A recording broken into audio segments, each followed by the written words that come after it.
Angika recording studio, Rupauli, Purnia, Bihar. DJ Umesh, Sukhipur बाजार।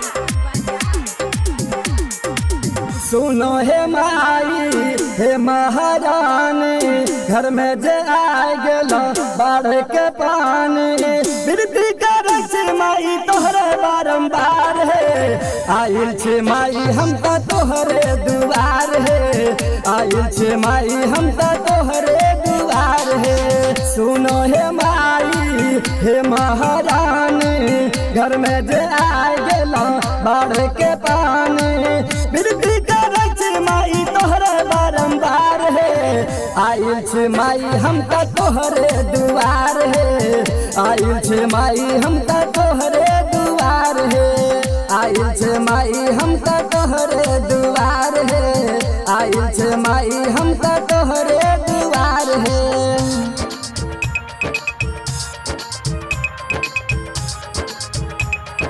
नाम क्या है आपका? डीजे उमेश, सुखीपुर बाजार।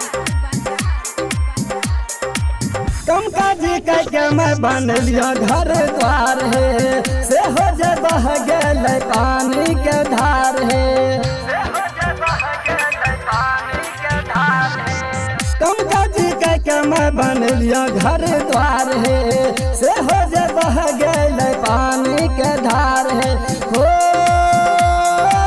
पूरे बिहार में पानी से मचल शोर है, करे छी माया बिनती सब कल जोर है।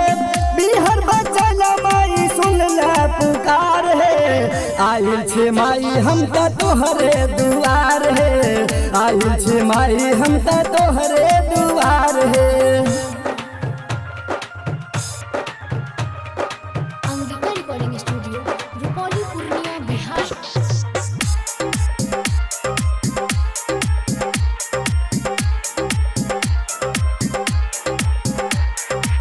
धन के जे बिया लगैने रही खेत में, ओहो जे बह गेल पानी के रेत में।